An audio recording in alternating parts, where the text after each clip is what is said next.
Acceptation versus soumission.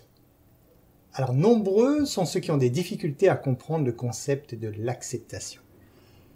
Accepter quelqu'un, par exemple, signifie admettre que cette personne est telle qu'elle est et qu'on s'accommode de sa manière d'être et d'agir. Sur le plan émotionnel, sa présence ou sa façon d'être ne nous perturbe pour rien au monde.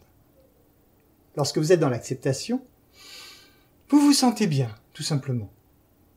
L'acceptation révèle en vous ce que vous avez de plus précieux, votre liberté.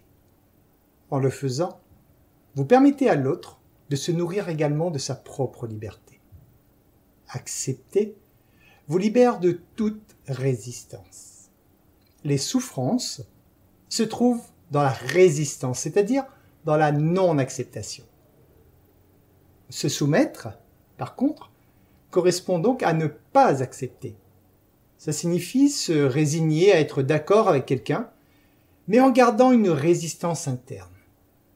Sur le plan émotionnel, vous continuez à exprimer de la colère, mais celle-ci ne s'extériorise pas.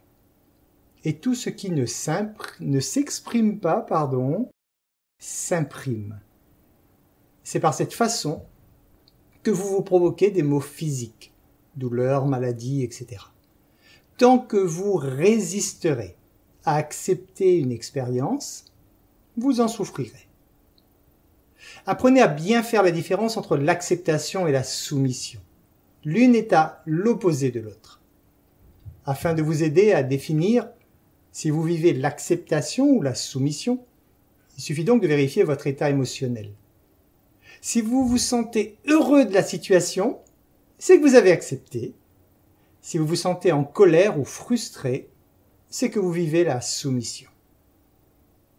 Là-dessus, je vous souhaite de très belles expériences d'acceptation.